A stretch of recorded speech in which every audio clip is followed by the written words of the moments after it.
एका गावात एक लाकूडतोड्या होता. तो खूप मेहनत होता. लाकूडतोड्याचे वय झाल्यामुळे त्याला जास्त काम होत नसे.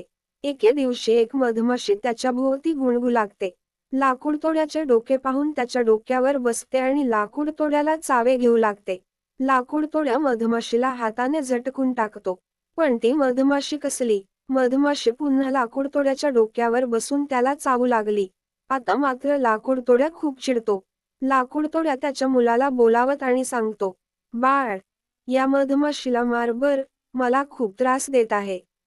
लाकूडतोड्याचा मुलगा वडिलांचे ऐकणारा असतो, पण खूप मूर्ख असतो. वडिलांच्या डोक्यावर मागच्या बाजूला मधमाशी बसलेली असते. मुलगा एक काठी घेतो व वडिलांच्या मागे जातो. सर्व ताकद एकवटून डोक्यावर बसलेल्या मधमाशीच्या अंगावर जोरदार काठीचा प्रहार करतो. मधमाशी तिथून उडून जाते आणि काठी लाकूडतोड्याच्या डोक्यात बसते.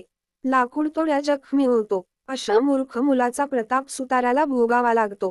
तात्पर्य: अति शहाणा त्याचा बैल रिकामा.